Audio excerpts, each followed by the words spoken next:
Amigos, bienvenidos a Apologética, Razones de Nuestra Esperanza. En esta ocasión transmitiendo en vivo desde la Basílica Menor de la Inmaculada Concepción en Chignahuapan, Puebla. Quédense con nosotros, el tema del día de hoy, María, Madre de Dios y Madre Nuestra.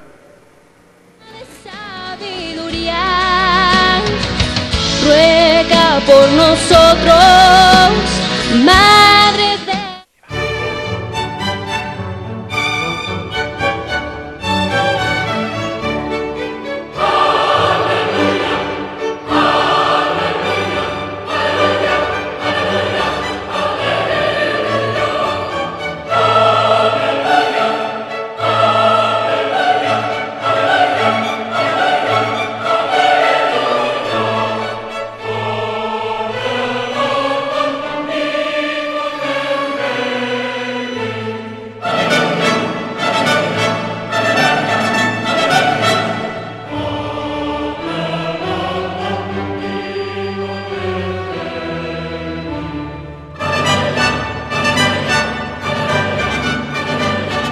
Así es, estamos en vivo desde Chignahuapan, Puebla, en este hermosísimo lugar, para llevar hasta el día de hoy, hasta tu hogar, este bello programa de Apologética, Razones de Nuestra Esperanza. Es realmente un placer encontrarnos aquí el día de hoy, porque es un programa, como he mencionado, especial. Y no únicamente por el lugar donde estamos, sino que es especial también porque el día de hoy Apologética llega hasta tu hogar, acompañado también de la bella gente de Chignahuapan que nos ha honrado con su presencia el día de hoy en este lugar. A pesar de la hora, a pesar del desvelo, ellos han decidido venir aquí a compartir con nosotros las razones de nuestra esperanza como cada semana. Soy Rafael Piña y te doy la más cordial de las bienvenidas a este programa en María Visión. Espero que nos acompañes durante los siguientes minutos para compartir el tema que ya te anuncié hace unos instantes, María, Madre de Dios y Madre Nuestra. En muchas ocasiones nosotros nos tenemos que enfrentar a aquellas personas, muchas veces no católicas, que nos retan en nuestra fe y nos cuestionan el por qué llamamos a María Madre de Dios. Piensan que esto no solamente es algo que no tiene fundamento bíblico, sino que es algo que va contra de la razón. El día de hoy, con el favor de Dios y la intercesión de su Madre, María Santísima, vamos a dar los argumentos que tenemos los cristianos para llamarle a María no solamente Madre de Dios, sino también Madre Nuestra. Y siendo así, pues vamos a empezar. Quiero recordarte que este es un programa en el cual hacemos un uso extensivo de la palabra de Dios. Espero que también ustedes aquí algunos hayan traído su Biblia. Si no, pues yo me voy a encargar de estarles recordando los versículos momento a momento. Y por ahí sí puedo ver que algunos trajeron inclusive un cuaderno con que apuntar. Eso siempre es algo satisfactorio porque la memoria, a pesar de que puede ser muy buena, siempre nos puede traicionar. Para empezar este programa quiero recordarte a ti y a ustedes también que han venido el día de hoy lo que es la apologética. Desde que empezamos con este programa y cuando de pronto me toca compartir alguna plática con algún público como ustedes, una de las preguntas más frecuentes que siempre me hacen es, oye, ¿y qué significa apologética? Porque de pronto pues es muy bonito venir y tomar temas y comprender cosas de nuestra fe, sin embargo, a veces no comprendemos esta palabrita. Apologética, como lo hemos mencionado en programas anteriores, no es otra cosa más que explicar y defender nuestra fe. Tiene su fundamento en la primera carta de Pedro, capítulo 3, versículos 15 y 16, donde el apóstol, el primer papa, nos exhorta a todos los cristianos a estar siempre dispuestos a dar razones de nuestra esperanza a todo el que nos las pida. Pero hay algo muy importante acerca de la apologética. Pedro nos exhorta a que lo hagamos siempre con dulzura y respeto.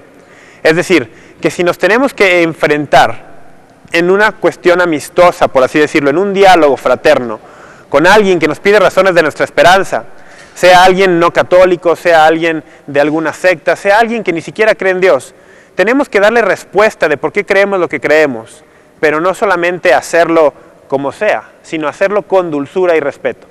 Muchas veces la manera en la que decimos algo es más importante que el propio mensaje. A eso nos invita Pedro y a eso los invito yo también el día de hoy, que aprendamos las razones de nuestra fe para que sepamos comunicarlas a otros con dulzura y con respeto. Entremos pues al tema. Pero para entrar al tema que hiciéramos un poco de referencia al lugar que nos encontramos ahora. Nos encontramos, mejor dicho, en la Basílica, en su casa, porque ustedes son de aquí, la Basílica de la Inmaculada Concepción, con esta bellísima imagen de fondo. Por ahí me platicaba el padre Illescas, su párroco, que esta imagen tiene 12 metros de altura, ¿me equivoco? No, ¿verdad? 12 metros desde la base hasta la corona, y que la sola imagen de la Virgen mide 9 metros. Es una imagen majestuosa realmente. Y al costado me he fijado que dice, yo soy la Inmaculada Concepción. Las palabras con las que María se presentó a Santa Bernardita en Lourdes hace 150 años cuando se apareció. Y me ha parecido que es muy relevante que el día de hoy hablemos de María como Madre de Dios y como Madre nuestra en este marco, con ella de fondo, para que ella nos esté guiando y nos acompañe en estos momentos que vamos a tratar de reflexionar sobre este tema. Para empezar en materia, quisiera que fuéramos a nuestra Biblia, en la carta de Pablo a los Efesios, capítulo 1 en específico, versículos 3 y 4. Lo voy a proclamar para los que no han ido por su Biblia en casa y para los que aquí no tienen su Biblia tampoco. Dice así: Bendito sea el Dios y Padre de nuestro Señor Jesucristo, que nos ha bendecido con toda clase de bendiciones espirituales en los cielos en Cristo, por cuanto nos ha elegido en Él antes de la fundación del mundo. Y aquí viene lo que yo quiero hacer énfasis. Nos ha elegido en Él antes de la fundación del mundo, para ser santos e inmaculados en su presencia, en el amor, eligiéndonos de antemano para ser sus hijos adoptivos por medio de Jesucristo. Palabra de Dios. Vean lo que nos dice Pablo en la carta a los Efesios. Dios nos ha elegido desde antes de la fundación del mundo para ser santos e inmaculados en su presencia. Entonces, cuando nosotros descubrimos que el plan de Dios para nuestras vidas es que seamos santos e inmaculados, ya no nos sorprende saber que la Madre de Dios y nuestra misma Madre es también santa e inmaculada. Es algo que de pronto ya no viene tan fuera de tema, es algo que no hemos inventado. Si Dios ha querido que todos seamos santos e inmaculados, tiene mucho que ver con que nuestra Madre es santa e inmaculada. Es así como yo quería comenzar el tema y quería darte esta introducción a lo que vamos a estar viendo el día de hoy, desde este bellísimo lugar. Hemos pasado un par de días en Chignahuapan compartiendo la fe de este pueblo, como también queremos compartir la fe de todo el pueblo latinoamericano que semana a semana, día a día, deja entrar a María Visión hasta su hogar. Y queremos que tú también, si nos estás viendo el día de hoy, que tú también nos invites hasta tu lugar de origen, hasta tu población, hasta tu ciudad, y nos invites a compartir la devoción que tú también le tienes a María Inmaculada. María Visión quiere ser el canal de la Inmaculada Concepción, en especial en este año que celebramos 150 aniversario de las apariciones de ella, de la Inmaculada Concepción en Francia. Queremos que este año esté lleno de júbilo y de gozo y que cada día 8 de cada mes podamos visitar algún lugar diferente, algún rinconcito de este continente para llevar hasta todos los hogares la fe de nuestro pueblo. Te quiero recordar que tenemos un email al cual tú nos puedes escribir con tus dudas, con tus comentarios, con tus preguntas o con cualquier tema que quieras que toquemos en el futuro. Y este mail es apologetica@mariavision.com. apologetica@mariavision.com. También ustedes están aquí, si alguno quiere apuntarlo y en el futuro les surge alguna pregunta, algún lugar que no encuentren dónde ir por respuestas de esas dudas que siempre hemos tenido, apologetica@mariavision.com es el email y ahí podemos dar respuesta a tus preguntas y a tus comentarios. Te recuerdo también que durante los cortes en este programa estarán apareciendo los teléfonos. Así es, aunque no estemos ahora en el estudio, los teléfonos aparecerán en tu pantalla y mediante la maravilla de la tecnología y la voluntad de nuestro Señor, si así lo permite, seremos capaces de recibir tus llamadas hasta aquí, hasta Puebla, hasta Chignahuapan, y vamos a darle lectura y respuesta a tus dudas y a tus comentarios. Entonces, siendo así, los invito a que entremos en materia, a que nos preparemos a esto de María, Madre de Dios y Madre nuestra. Primero que nada, dividamos esto en dos. María, Madre de Dios, primero. Para todos nosotros este título de María resulta algo muy familiar. Y yo sé que ustedes ya están imaginándose por qué. Cada día que nosotros rezamos el Ave María, la segunda parte de esta oración la iniciamos diciendo Santa María. ¿Y qué sigue después? Madre de Dios, ruega por nosotros los pecadores. Santa María, Madre de Dios. Para nosotros los católicos llamarle a María Madre de Dios es algo muy natural. Lo decimos todos los días con el rezo del Ave María. Sin embargo, muchas personas dicen, ¿y de dónde viene eso? ¿Qué base tiene el que ustedes le llamen a María Madre de Dios? Pues la primera de ellas, la más sencilla, pero al mismo tiempo la más fuerte porque la encontramos en la misma escritura, viene en el Evangelio de Lucas. Y quiero invitarte que vayas entonces al primer capítulo de Lucas, en específico al versículo 43. Voy a retomar desde el 42 para entrar un poco en contexto. Y nos dice, es la escena donde María, ya con Jesús encarnado en su vientre, va y visita a Isabel, su pariente, y estas son las palabras que encontramos en la Biblia. Y exclamó a gritos: bendita tú entre las mujeres, y bendito el fruto de tu vientre. Y es entonces cuando Isabel hace una pregunta muy interesante. ¿Y de dónde a mí que venga a verme la madre de mi Señor? Porque apenas llegó a mis oídos la voz de tu saludo, saltó de gozo el niño en mi seno. Es aquí donde yo quisiera retomar esto. ¿De dónde a mí que venga a verme la madre de mi Señor? La palabra Señor, para cualquier judío del siglo I, que es el siglo en el que vivió Jesús y sus apóstoles, y en el siglo en el cual Lucas escribe su evangelio, para cualquier judío la palabra Señor era únicamente utilizada para referirse a Dios. No se podía utilizar este adjetivo, este sustantivo, para referirse a nadie más. Este Señor que encontramos nosotros en español es el que en griego se traduce como Kyrios. El Kyrios es el título que se le da únicamente a Dios, no se le daba a nadie más. Cualquier persona que hubiera leído este evangelio en los primeros años en que fue escrito entendería a la perfección que lo que Isabel le estaba diciendo a María era en realidad: ¿de dónde a mí que la madre de mi Dios venga a verme? De hecho, este versículo de Lucas, esta escena de la visitación, es un pasaje de la Escritura fuertemente trinitario, pero de eso hablaremos en otra ocasión. Hemos dado ya el preámbulo para el tema, María, Madre de Dios y Madre nuestra. Vamos a hacer nuestro primer corte. Te recuerdo que estamos en vivo desde Chignahuapan, Puebla, en la Basílica Menor de la Inmaculada Concepción, pero que hasta acá también vamos a recibir tus llamadas. Te invito a que nos llames, regresamos en un momento. Amigos, estamos de regreso en Apologética, Razones de Nuestra Esperanza, en esta ocasión desde este bellísimo lugar, la Basílica Menor de la Inmaculada Concepción en Chignahuapan, Puebla, con el tema María, Madre de Dios y Madre Nuestra.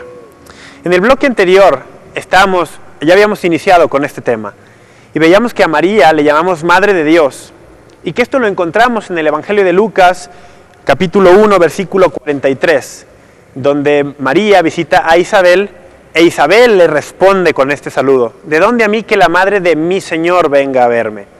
Y hemos visto cómo para los judíos de aquella época, y en realidad para todo el mundo, el título griego de el Kyrios, era un título que únicamente se le daba a Dios. Los romanos, por ejemplo, le llamaban con este nombre al César, pero hay que recordar que la cultura pagana de los romanos pensaba que el César era Dios también. Hay que recordar que esta fue una de las razones por la cual muchísimos cristianos murieron mártires en los primeros siglos a manos del Imperio Romano, porque se rehusaban a llamarle a César con ese título de Kyrios. Decían, Kyrios únicamente el Señor Dios, únicamente Jesucristo. El César es un hombre más.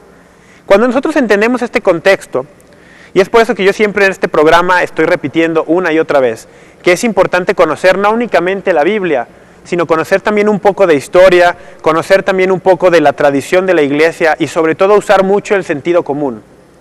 Para hacer apologética, para explicar y defender la fe, es necesario tener bien despierto el sentido común. Y una vez que entendemos todo este contexto, vemos lo que Lucas realmente nos estaba diciendo en el pasaje de la visitación. Isabel está reconociendo que María es verdaderamente la Madre de Dios. Pero no únicamente Isabel y no únicamente Lucas. La historia de la Iglesia nos dice que ya en el siglo III, fíjense, el siglo III estamos hablando por ahí del año 200, 210, toda esa época, del año 200 al año 299, por ejemplo, o del 201 al año 300, para ser más exactos. Ese es el siglo III. Y en ese siglo ya tenemos un registro escrito de que los cristianos en Egipto, por ejemplo, hacían una oración que hasta nuestros días nosotros seguimos repitiendo y que a lo mejor nunca nos habíamos dado cuenta qué tan antigua era. Ellos oraban, los cristianos en Egipto en el siglo III, bajo tu amparo nos acogemos, Santa Madre de Dios. Fíjense, es una oración que yo estoy seguro que todos hemos hecho en alguna vez, en alguna ocasión.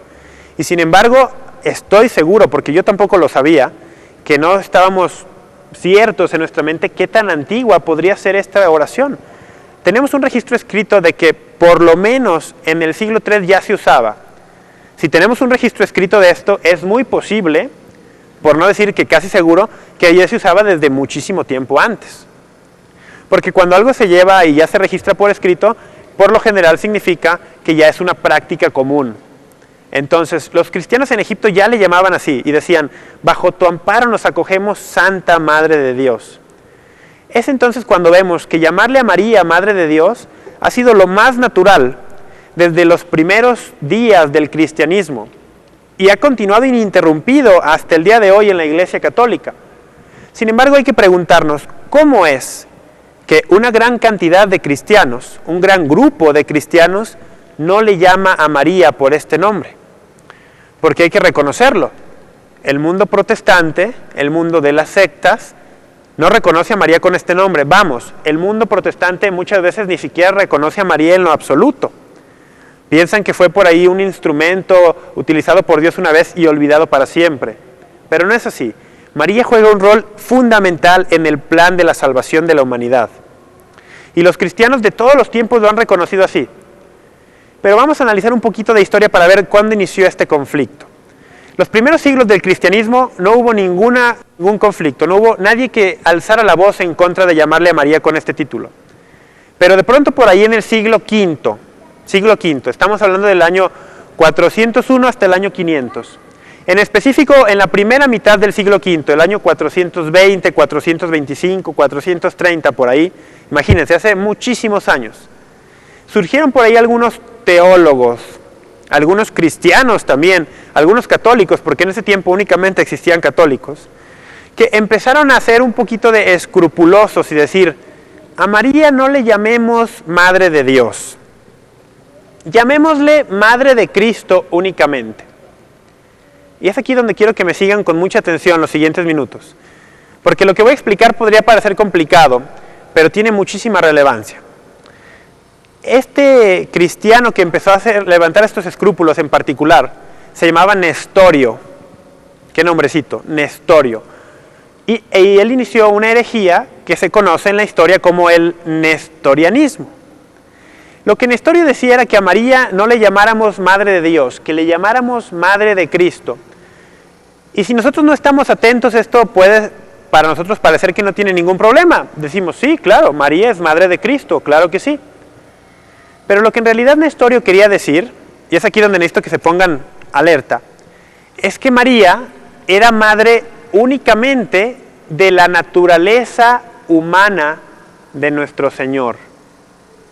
Si nosotros recordamos un poquito el catecismo, recordaremos que se nos enseña que en nuestro Señor Jesucristo se conjuntan en una sola persona divina dos naturalezas. La naturaleza humana y la naturaleza divina unidas en una sola persona.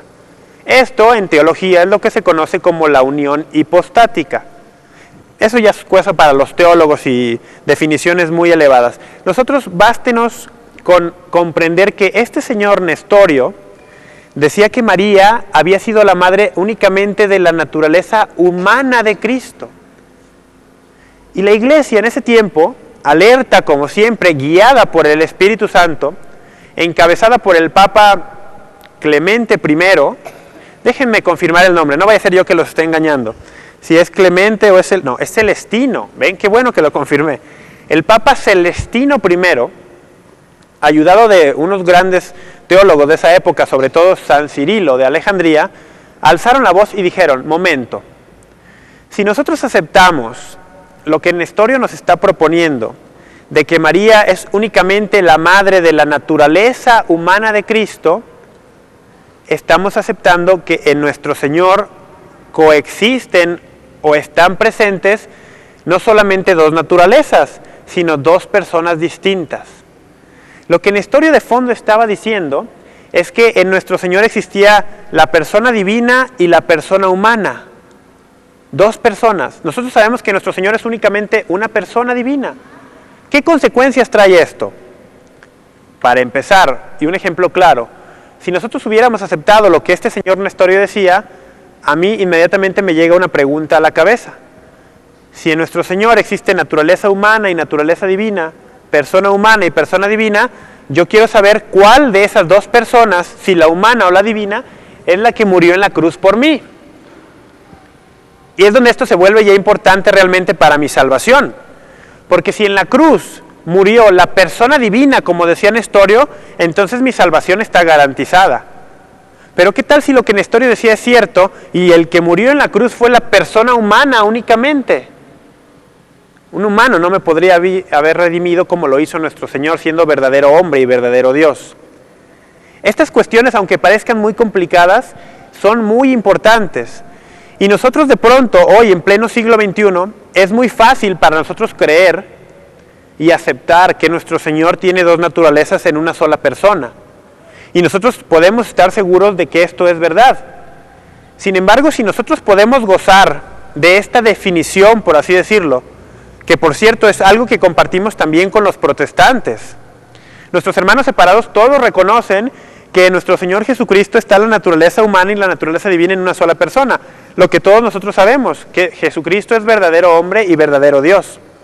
También los protestantes aceptan esto. Pero lo que muchos de ellos no saben, o lo que tal vez tú no sabes, hermano no católico que estás viendo este programa el día de hoy, es que tú tienes esta garantía gracias a la Iglesia Católica. Gracias a que en el año 431, para ser específicos, el Papa Celestino I convocó un concilio, una reunión de los obispos católicos del mundo conocido hasta entonces, para definir esta cuestión. Porque de pronto para nosotros pueden parecer discusiones sin sentido, pero van hasta la raíz misma de nuestra fe, van hasta la identidad de nuestro Señor Jesucristo. Y de pronto tú en casa, o ustedes que están aquí, porque ya los empiezo a ver con la cara de extrañados un poco, me van a decir, hombre, Rafa, ya empezaste a hablar únicamente de Cristo y de naturalezas y de personas y de concilios. ¿No nos dijiste que el tema era María? ¿No nos dijiste que el tema era María, Madre de Dios y Madre nuestra? ¿Cómo se relaciona pues esto? Muy sencillo. Y es algo en lo que quiero que pongamos muchísima atención todos nosotros. Que pongamos muchísima atención ahí en casa. Y que si tú eres un hermano cristiano pero no católico, pongas mucha atención a lo que voy a decir ahora. Cada vez que nosotros defendemos a María, cada vez que nosotros defendemos un dogma mariano, lo que en realidad estamos defendiendo es la persona de nuestro Señor Jesucristo. Si nosotros ponemos tanto esfuerzo, tanto empeño en defender a María, es porque realmente lo que estamos defendiendo es la identidad de nuestro Señor. ¿Sí? Nosotros no defendemos a María por el simple hecho de defenderla a ella por sus propios méritos. Todo lo que los católicos le veneramos a María está en función de su Hijo, está en función de los méritos de Cristo, está en función que es la Madre del Salvador. Nosotros no veneramos a María por sus propios méritos o por sus propias obras. Todo lo que le damos a ella de respeto, de honor y de amor está en función a su Hijo. Y es algo que nos conviene tener muy claro también a nosotros los católicos. Entonces, vean lo que sucedió en Éfeso, porque este concilio en el año 431 fue en Éfeso, una ciudad que actualmente está en Turquía. Ya no se llama Éfeso, pero está en lo que ahora es Turquía. Y quiero que recuerden que al inicio de este programa yo proclamé una cita bíblica de San Pablo, donde decía que Dios nos ha predestinado para ser santos e inmaculados en su presencia. ¿Qué carta de Pablo era? ¿Quién me dice? ¿Cuál carta de Pablo era? Era Pablo a los Efesios. Y vemos cómo en Éfeso también se reúne este concilio. Vamos a continuar con esta historia de lo que sucedió en este concilio y cómo tiene relación con este tema después de un corte. Vamos a hacer un corte otra vez. Te recuerdo que estamos en vivo, tenemos un email, apologetica@mariavision.com. Los teléfonos aparecerán en tu pantalla durante el corte. Comunícate con nosotros aquí, a Chignahuapan, Puebla. Regresamos. Estamos de regreso desde la Basílica Menor de la Inmaculada Concepción. Qué bueno que siguen con nosotros. Y ustedes que no lo creían posible, ya tenemos llamadas. Hasta aquí nos están llegando llamadas. Te invito a que tomes los teléfonos y empieces a mandarnos tus dudas, tus comentarios, tus preguntas acerca del tema y acerca de cualquier otro tema. Tú ya sabes que en este programa tratamos de responderte cualquier cosa relativa a la fe católica y que si no tenemos la respuesta en este momento, hacemos un compromiso de buscarla y darte respuesta posteriormente. Nos llamó la señora Coco Gómez desde Guadalajara ustedes que no saben, se los voy a compartir. La señora Coco Gómez es una fiel seguidora de María Visión. Está siempre pendiente de los programas y tenemos la dicha de que nos ha llamado muchas semanas al programa de Apologética y ella nos hace una pregunta, fíjense, no tiene que ver con el tema, pero se lo perdonamos a la señora Coco porque la queremos mucho.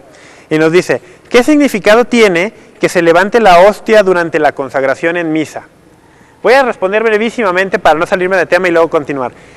Tiene muchísimo significado, señora Coco, pero uno de ellos es recordar, hacer eco de aquellas palabras de Jesús que decía, cuando el Hijo del Hombre sea levantado, atraerá a todos hacia Él.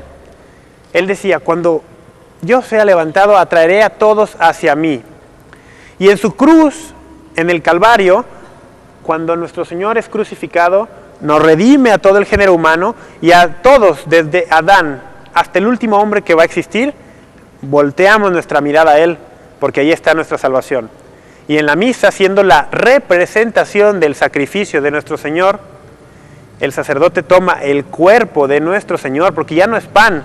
Después de la consagración ya no es pan, aunque parezca pan. Es el cuerpo de nuestro Señor y lo eleva.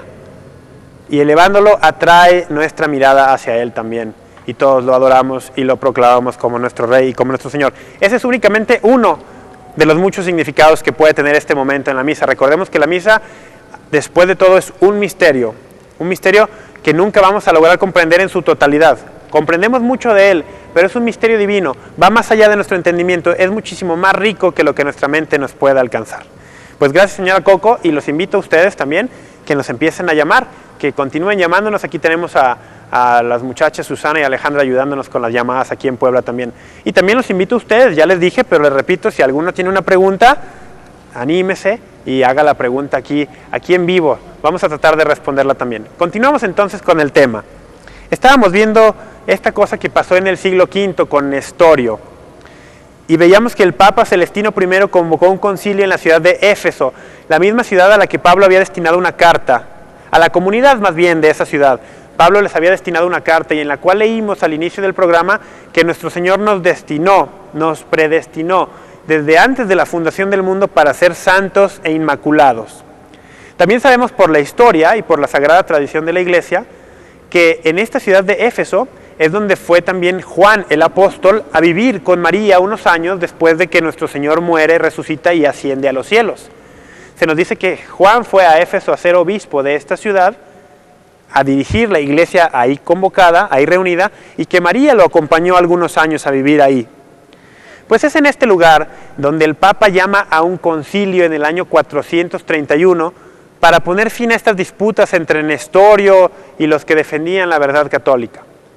Recordemos que entonces Nestorio estaba diciendo, ¿cómo va a ser posible que le llamemos Madre de Dios cuando ella es únicamente Madre de Cristo? Y lo que Nestorio realmente decía, lo que de fondo él traía, era la idea que muchos hermanos separados tienen hasta el día de hoy. Y es la idea de que si a María le llamamos Madre de Dios, de alguna u otra forma estamos implicando que María es la originadora de Dios, la que le ha dado origen a Dios. Sin embargo, esto no es así. Aquí voy a explicar brevísimamente un principio teológico que se llama y se conoce como comunicación de idiomas. ¿Qué significa esto? Este principio nos dice que lo que nosotros afirmamos de la naturaleza humana de Cristo o de su naturaleza divina es válido para toda la persona de Cristo, porque Cristo es una sola persona. Por lo tanto, si nosotros reconocemos, como todos los cristianos reconocemos que nuestro Señor Jesucristo es Dios, tendremos que reconocer por fuerza que María, su madre, es madre de Dios también. Porque Jesucristo, todo Él es Dios y todo Él es hombre. No está separado. No es 50% Dios, 50% hombre. No es 60% Dios, 40% hombre. No, todo Él es Dios y todo Él es hombre. Para nosotros puede resultar un poco difícil comprender esto, porque al final de cuentas estamos hablando de Dios. Y comprender a Dios con nuestra mente limitada es imposible. Podemos comprender muchas cosas de Él, pero no comprenderlo en su totalidad. Sin embargo, sí nos conviene que quede claro esto. Él es todo Dios y todo hombre en una unidad perfecta, en una sola persona. Por lo tanto, su madre, María, puede ser con justa razón llamada Madre de Dios. Y a esta conclusión es precisamente a la que llegaron los 200 obispos reunidos en Éfeso en el año 431. Y nos cuenta la historia algo muy bello, que el pueblo católico se reunió en la ciudad de Éfeso mientras los obispos entraban a una iglesia a deliberar, que viajaron de muchas partes del mundo conocido en aquel entonces, y que se congregaron en las puertas de la iglesia esperando la resolución final de los obispos. Y va más allá la historia. Nos dice que cuando terminó el concilio y se leyó el decreto en el cual se afirmaba que nuestro Señor Jesucristo posee naturaleza humana y naturaleza divina unidas en una sola persona, y que por lo tanto a su madre se le podía llamar no únicamente madre de su parte humana, sino madre de toda la persona de Jesucristo, y que por lo tanto le podíamos decir madre de Dios. En griego definieron ellos, griego era el idioma común en esa parte del mundo en aquella época, definieron que a María le podíamos llamar la Theotokos, la que da a luz a Dios. Theotokos, madre de Dios. Dice la historia que cuando proclamaron, cuando leyeron al público, al pueblo estas palabras, hubo una fiesta, estallaron en júbilo. Y dicen que a los 200 obispos ahí reunidos, el pueblo los tomó en hombros e hizo una procesión por las calles de noche con antorchas en gritos de júbilo y alegría. ¿Pueden imaginarse ustedes esto? Imaginémonos un poco esto, las personas esperando afuera de una iglesia. Cuando los obispos salen y dicen que le podemos llamar Madre de Dios, hacen una fiesta. Realmente a mí me cuesta mucho trabajo comprender o imaginarme que una multitud de personas hicieran una fiesta únicamente porque se ha definido un concepto teológico o un concepto académico. Si las personas hicieron esa fiesta a la cual nosotros nos unimos hoy, muchos siglos después, es porque realmente en el concilio de Éfeso en el año 431, lo único que se estaba haciendo era otorgarle a una mujer lo que se le debía. Como dice Romanos 13:7, le estábamos dando el honor que se merecía, el respeto que se merecía, la Madre de Dios. Desde entonces quedó definido entonces de forma solemne que María es la Madre de Dios, y con esto quedó defendida también la verdadera naturaleza, la verdadera identidad de nuestro Señor Jesucristo. Y eso es lo que hacemos cada vez que defendemos a María, defender a nuestro Señor. Uno de los argumentos que San Cirilo de Alejandría, uno de los principales defensores de la verdad católica en este tiempo, dio para contrarrestar los argumentos de Nestorio, era precisamente decir, y él usó el sentido común, fíjense, decían, cuando una madre da a luz a un hijo, no da a luz a una naturaleza. Una madre da a luz a una persona entera. Decía, María no pudo haber dado a luz únicamente a la naturaleza humana, porque las madres, aunque no sean María, cualquier madre, da a luz a una persona completa. Las que de aquí sean madres lo van a poder entender muy bien y lo van a poder interpretar y llevarlo a su realidad. Cuando una madre da a luz, no da a luz únicamente a un cuerpo. Cuando una madre da a luz, no da a luz únicamente a un alma. Cuando una mujer da a luz a un cuerpo y a un alma unidos en una unión inseparable que nosotros conocemos como un ser humano, una persona humana. Las madres dan a luz a personas. Y esto es lo que San Cirilo de Alejandría decía en este siglo V. María no dio a luz a una naturaleza porque las madres no dan a luz a una naturaleza. María dio a luz a una persona completa. Y este fue uno de los argumentos fuertes durante este tiempo. Ahora, esto nos lleva al siguiente punto de nuestro tema. Recuerden que estamos hablando de María, Madre de Dios y Madre Nuestra. Y antes de entrar a la parte de Madre Nuestra, yo quiero hacer un comentario de algo que sucede en la diócesis donde yo vivo, la Arquidiócesis de Guadalajara. En nuestra arquidiócesis nos ha sido concedido el permiso, porque se requiere un permiso, para en el momento de rezar el Santo Rosario, en la segunda parte del Ave María, que comúnmente se reza Santa María, Madre de Dios, ruega por nosotros.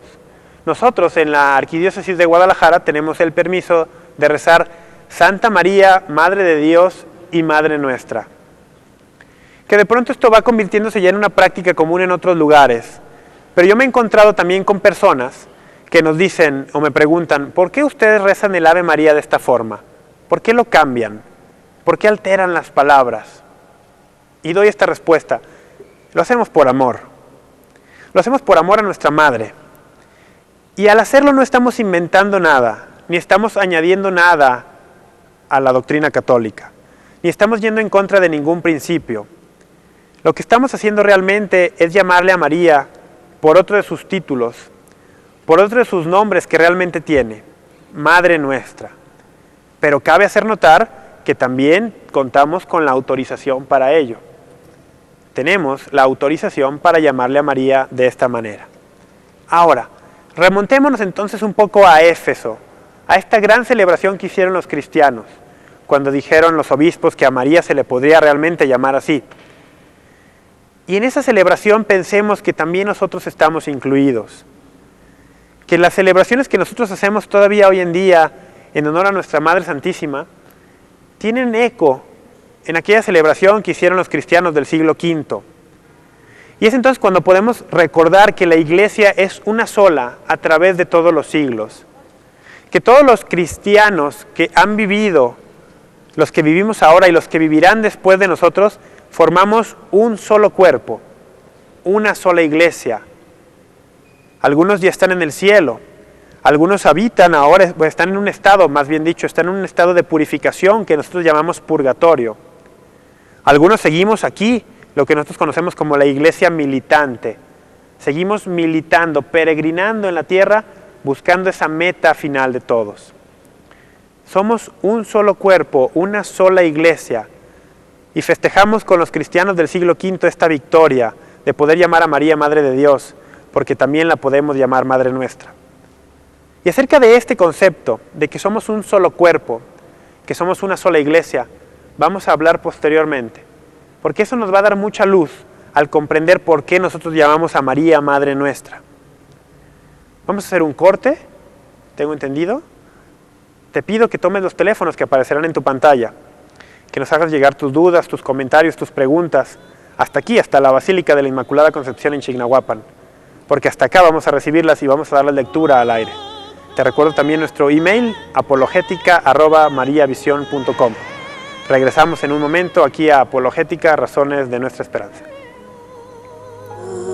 Seguimos aquí, qué bueno que te quedaste con nosotros en Apologética, Razones de Nuestra Esperanza. Estamos hablando hoy de María, Madre de Dios y Madre Nuestra. Ya cubrimos la primera parte del tema. Ya hablamos de María, Madre de Dios. Y ahora estamos entrando a esto de Madre Nuestra. Y aquí quiero hacer un comentario. A mí me ha tocado muchísimas veces encontrarme con personas, sobre todo las personas protestantes que se van a alguna secta, y uno de los ataques más frecuentes para los católicos es el de los hermanos del Señor. En una ocasión anterior, en un programa anterior, ya tratamos este tema y veíamos cómo los que se refieren como hermanos de Jesús en realidad no son hijos de María, y dimos toda una explicación al respecto. Pero yo quisiera hacer una aclaración, hoy que estamos hablando de este tema, y quisiera decir esto al aire y a ti, hermano, que no eres católico y que tal vez nos estás viendo. Y lo que quiero decir esto, la verdad es que María sí tuvo más hijos. Y sigue teniendo hijos y va a seguir teniendo hijos. Pero no 2, ni 3, ni 4, sino miles, millones de hijos. Todos los cristianos somos hijos de María. Entonces cuando la Biblia habla cuando la Biblia habla de hermanos del Señor, pues ahí estamos contados todos nosotros. Y la siguiente vez que alguien nos diga que María tuvo más hijos, nosotros digámosle, tienes toda la razón, tú eres uno de ellos, y yo también. Todos somos hijos de María, pero ¿en qué sentido somos hijos de María? Somos hijos de ella en el sentido espiritual. Y aquí quiero ir a mis notas, si me permiten, porque yo tomé algunas frases. Y quiero decir una frase, un concepto más bien, una idea de San Agustín. Estoy seguro que muchos de ustedes han oído hablar de San Agustín, un santo famosísimo, que en sus años de juventud era medio, ¿cómo le decimos? Medio desastroso. Sí, era digamos, un poco alejado del Señor, un muchacho muy del mundo, por así decirlo. Pero que gracias a la gracia de nuestro Señor, a la intercesión de María y a las oraciones de su madre Santa Mónica, tuvo una conversión impresionante que lo llevó no únicamente a aceptar a Jesucristo, sino a llegar a ser sacerdote, obispo. Ahora, San Agustín decía esta frase: María, habiendo cooperado con su amor a que los fieles naciéramos a la gracia, llegó así a ser madre espiritual de todos nosotros. Fíjense bien, María, habiendo cooperado con su amor.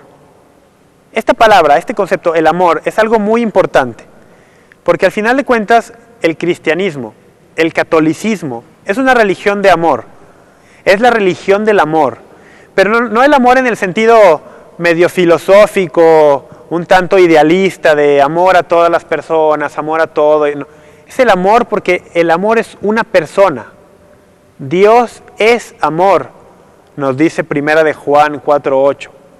La primera encíclica de nuestro Papa actual, Benedicto XVI, un hombre brillantísimo y de muchísima fe, lleva ese título, Dios es amor. Cuando nosotros decimos que el cristianismo es una religión de amor, decimos que es una religión de esta persona que es todo amor, de este ser más bien dicho, que es todo amor, que es Dios. San Agustín nos dice que María, habiendo cooperado con su amor, a que nosotros naciéramos en la gracia, llegó a ser madre de todos nosotros. Y aquí quiero tomar otro gran santo, de algunos siglos después de San Agustín, bastantes siglos después de él, pero también un santo que nos dejó mucha luz para comprender estas cuestiones, San Buenaventura. San Buenaventura es un franciscano, muy buen teólogo, y él nos decía, María aceptó de muy buena voluntad que su hijo muriera, a fin de que nosotros lográramos salvarnos, lográramos tener vida. Y aquí de nuevo yo quiero preguntarle a todos, a todas más bien dicho, en casa y aquí, todos los que son madres, todas las que han tenido un hijo, ¿qué madre aceptaría de buena gana, qué madre aceptaría gustosa la muerte de un hijo? Es algo inconcebible para nosotros, ¿no? Pónganse a pensar, aún los que no son madres, los varones, por ejemplo, pongámonos a pensar, ¿quién aceptaría de buena gana, quién aceptaría entregar a un hijo a la muerte? Es algo difícil de concebir, ¿no? Es algo difícil de imaginar. Pues vean lo que San Buenaventura nos dice. María aceptó de muy buena voluntad. ¿Por qué dice San Buenaventura que aceptó de muy buena voluntad? Hay que recordar las palabras de María, en Lucas también. Cuando el ángel viene y le anuncia, ¿qué responde María? Hágase en mí según tu palabra. He aquí la esclava del Señor. Hágase en mí tu perfecta voluntad. En los evangelios nosotros leemos que nuestro Señor Jesús viene a cumplir la perfecta voluntad del Padre. Recuerden aquel momento que Él hace oración en el huerto y que dice, Padre, que no se haga mi voluntad sino la tuya. Vemos cómo María también, María sabe que la voluntad de Dios, la voluntad del Padre, es que Jesús entregue la vida para salvación de todos. María sabe esto.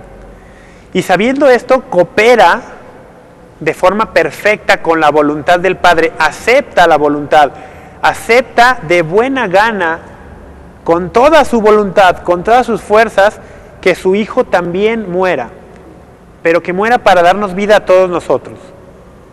De alguna manera, en el Calvario, a los pies de la cruz, María estaba de nueva cuenta diciéndole a Dios, hágase según tu palabra. Le estaba dando un sí de nueva cuenta a nuestro Señor. Estaba permitiendo, estaba entregando a su Hijo a la muerte para que nosotros tuviéramos vida.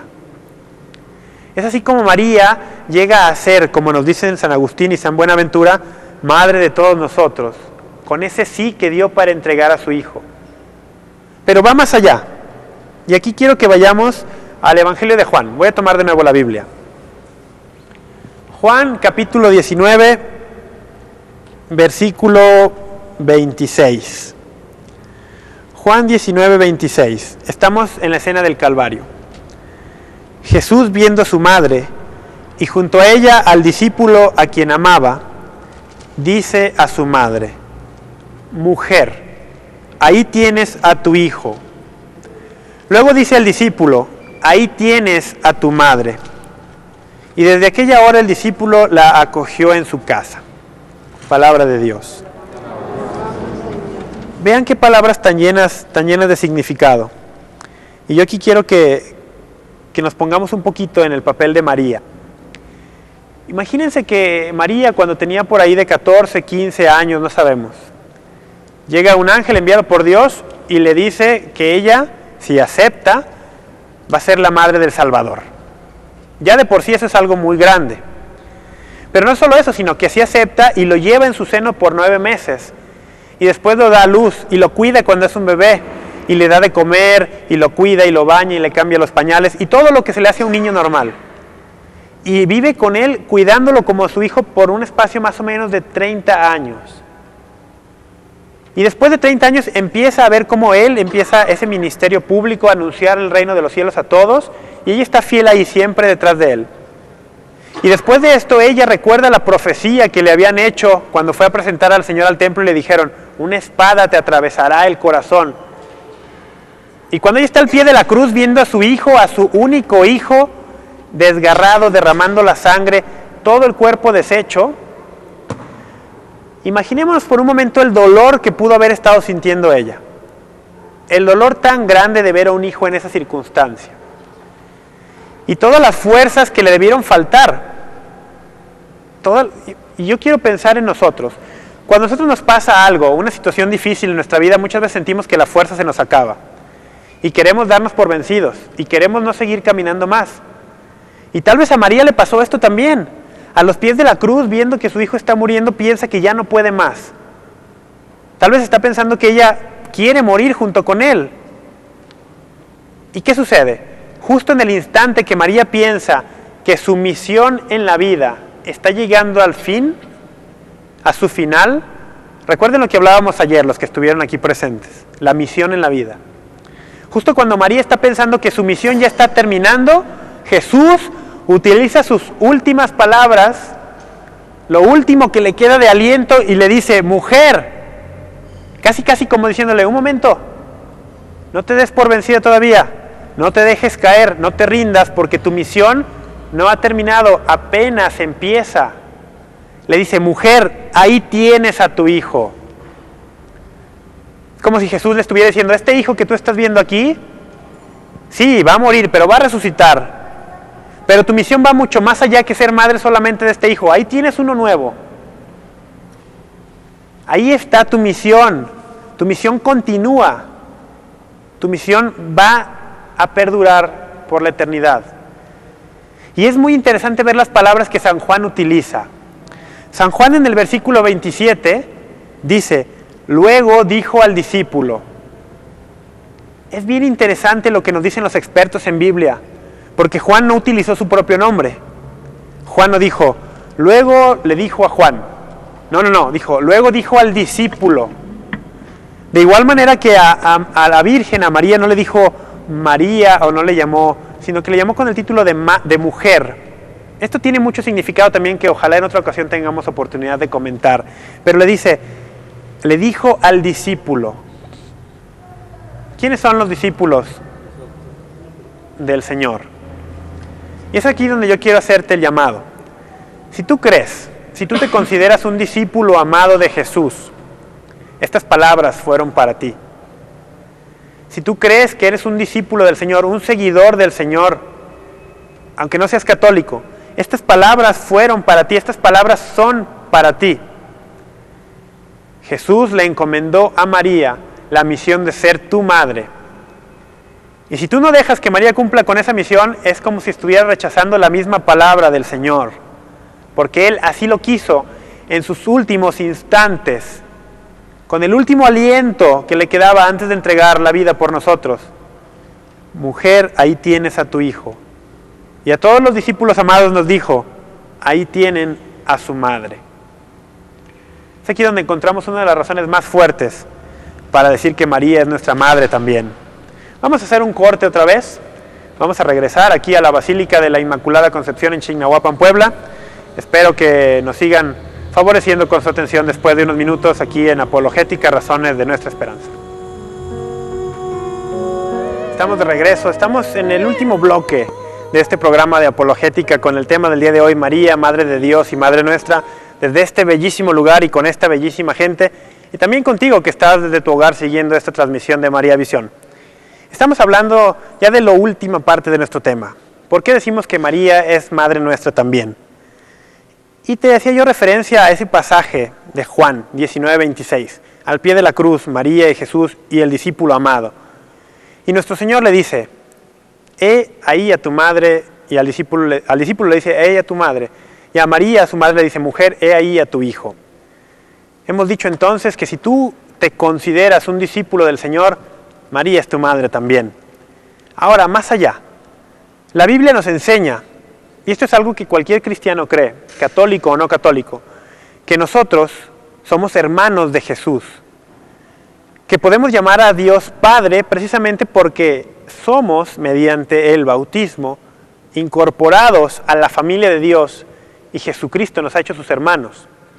Veamos lo que nos dice el mismo Juan en el capítulo 20, versículo 17, esto es después de la resurrección, donde se aparece a María Magdalena y le dice Jesús, deja de tocarme que todavía no he subido al Padre, pero ve con mis hermanos y diles, subo a mi Padre y a su Padre, a mi Dios y a su Dios. El versículo 17, ve a mis hermanos. Jesús nos está llamando hermanos ya. Si nosotros somos hermanos de Jesús, se sigue por consecuencia lógica, por sentido común, que su madre sea nuestra madre también. Más aún, vean lo que nos dice Pablo en la primera carta de Corintios, capítulo 12, versículo 27. Todo el capítulo 12 de Corintios, Pablo hace referencia a la iglesia como el cuerpo de Cristo. 1 Corintios 12, 27 dice, ahora bien, ustedes son el cuerpo de Cristo y sus miembros cada uno a su modo. Si nosotros somos el cuerpo de Cristo y Cristo es la cabeza de ese cuerpo, como también nos menciona Pablo, vamos a hacer un poquito una metáfora entre lo que decía San Cirilo de Alejandría en el siglo V. Él decía, una madre no da a luz a una naturaleza, sino da luz a una persona. Pues bien, si Pablo dice que Cristo es la cabeza del cuerpo, nosotros podríamos muy fácil decir también, una madre no da luz únicamente a la cabeza, una madre da luz a todo el cuerpo, y nosotros somos el cuerpo de Cristo. Por lo tanto, María también, en cierta forma, nos ha dado a luz, la luz de Cristo, ella nos la dio, la luz de la gracia. Quisiera entonces que empezáramos a cerrar este tema. Y para eso quiero hacer eco de las palabras de un gran cristiano, también un teólogo, San Anselmo. San Anselmo, aquel que nos dio una bellísima definición de lo que es teología, nos dijo también, dichosa confianza, seguro refugio, la Madre de Dios es también Madre mía, soy hermano del que será mi juez y mi abogada será su propia madre, que es también Madre mía. Esto viene en un libro bellísimo que se llama Las Glorias de María, de San Alfonso María de Ligorio, al cual les recomiendo ampliamente. Dichosa confianza, seguro refugio, la Madre de Dios es también Madre mía. Así quisiera que llegáramos al fin de este tema. Y quiero exhortarte a ti, hermano, a ustedes que están aquí y a los que nos ven por televisión también. Si tú eres un cristiano, no católico, tú reconocerás que el plan de Dios era hacerse una familia. Nuestro Señor Jesús nos enseñó a llamarle a su Padre, Padre nuestro. Y así le llamamos. Nos ha dicho que Él ha ido a la casa de su Padre a prepararnos una morada. Su casa es nuestra casa también. Nos ha llamado hermanos suyos.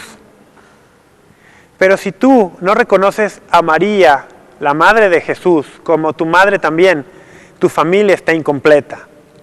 Tu familia tiene casa, tu familia tiene hermanos, tu familia tiene un padre, pero tu familia no tiene una madre. Y ese no es el plan de Dios. El plan de Dios es que esta sea una familia de amor, una familia perfecta, donde tú también tengas una madre espiritual, pero no cualquier madre, la misma madre de nuestro Señor. Qué amor tan grande el de Jesús de compartir todo con nosotros. Él mismo nos decía, no hay amor más grande que dar la vida por aquellos que se ama. Qué amor tan grande de compartirnos su casa, su padre, su misma vida y hasta su misma madre. Estemos pues agradecidos con nuestro Señor y reconozcamos en María una razón más para amar a nuestro Señor Jesucristo. Quiero agradecer, antes de que termine el tiempo, de forma muy especial a todas las personas que han hecho posible que María Visión esté aquí, en Chignahuapan, Puebla. Y voy a leer para que no se me olvide ninguno. Si encuentro por aquí la nota, aquí lo tengo. De forma muy especial al padre Ildefonso, que nos abrió las puertas no únicamente del templo, sino de su casa. Y voy a mencionar brevísimamente también a la señora Lilia Rivera, Berta López, Ernestina Aguilar, Rosenda Ramírez, Esperanza Aguilar, y a todas las personas del Mesón del Caminante, a las aguas termales de Chignahuapan y al Parque El Salto de Chignahuapan, donde estuvimos grabando algún programa especial por ahí. Y a todos ustedes que asistieron el día de hoy aquí, y a todos ustedes que desde su hogar también nos abrieron las puertas a María Visión y al programa de Apologética. Rápidamente voy a dar lectura a las llamadas que llegaron, porque sí llegaron llamadas. Cecilia Velázquez de Atotonilco, Jalisco, gracias por todos tus comentarios y lo que nos dice acerca de María es cierto. Jesús también tiene naturaleza divina, sí, así es, y naturaleza humana también en una sola persona. José Luis Sánchez de Tepeaca, Puebla. Felicidades a todos y saludos a la familia Sánchez Galicia. Claro que sí. Marta Alicia de Guadalajara. ¿Qué amor se le debe tener a la Virgen María? ¿Se le debe tener un amor distinto o igual al que le tenemos a Dios? Es un amor de hijo, el amor que un hijo le tiene a una madre. A Dios le debemos el amor con todas nuestras fuerzas, con toda nuestra alma, con todo nuestro corazón, como nos mandan los mandamientos, válgame la redundancia. A María le tenemos un amor filial, un amor de un hijo, un amor de veneración, nunca de adoración. Cristian Cortés de Uruapan, Michoacán. ¿Cuál es la forma correcta de rezar el Ave María? Como nos lo manda la tradición, como lo tenemos nosotros. En castellano decimos Dios te salve María, llena eres de gracia. Cada persona tendrá por ahí algunas adaptaciones distintas. Lo que importa, Cristian, me voy a atrever a decirte, no es tanto las palabras exactas. Es sobre todo el fervor de tu corazón y la intención que lo hagas. Que no lo repitas de forma mecánica, sino que cada vez que dices un Ave María sea realmente desde dentro. Ofelia Valdés de Guadalajara, mi mamá, muchísimas gracias, un saludo. Y saluda a todos los muchachos del equipo, pues sí, les mandamos saludos. Angelina Luque, señora, siempre nos habla ella también. Muchísimas gracias por sus comentarios. Gabriela de Zapopan. ¿En qué año autorizó el cardenal Juan Sandoval que en el rosario se dijera Santa Madre de Dios y Madre Nuestra? El año no lo sé, Gabriela, pero lo voy a averiguar y te lo voy a hacer saber en un programa posterior. Rosalba Maldonado de Ciudad Ocampo, Tamaulipas. Muchas gracias por tus comentarios y también que Dios te bendiga a ti. Es así como hemos llegado al final de este programa. Quiero agradecer también a todo el equipo de María Visión que ustedes no pueden ver, pero que hacen posible esta transmisión. En cámaras a Edgar, a Oscar, a Eduardo. En la cabina móvil que tenemos aquí, a Rogelio, a Antonio, al ingeniero Jairo, a Ricardo en audio, a los muchachos que viajaron con nosotros para que estas llamadas llegaran también, Susana y Alejandra, y a todas las personas que desde las instalaciones de María Visión, en la cabina de máster, en la cabina de producción, en los teléfonos, hacen posible que esta señal entre hasta tu hogar. Sobre todo también quiero agradecer a los que nos han acompañado el día de hoy, muchísimas gracias, y a todos ustedes que desde su casa le abren las puertas día tras día, programa a programa, a la luz católica de María Visión. Sobre todo y de forma especialísima y con todo el corazón, quiero agradecer a Dios nuestro Señor que nos ha permitido estar aquí y que nos permite seguir compartiendo esta maravillosa experiencia de ser hijos de Dios, hijos de María y estar unidos en una sola familia, la familia católica. Agradezco enormemente también a María Inmaculada, nuestra Madre, que de fondo el día de hoy nos prestó su casa para que pudiéramos hablar, aunque sea de forma imperfecta y aunque fuera brevemente, acerca de los misterios con los que Dios la ha coronado. Agradezco así pues a todos y les espero la próxima semana en un programa más de Apologética, Razones de Nuestra Esperanza.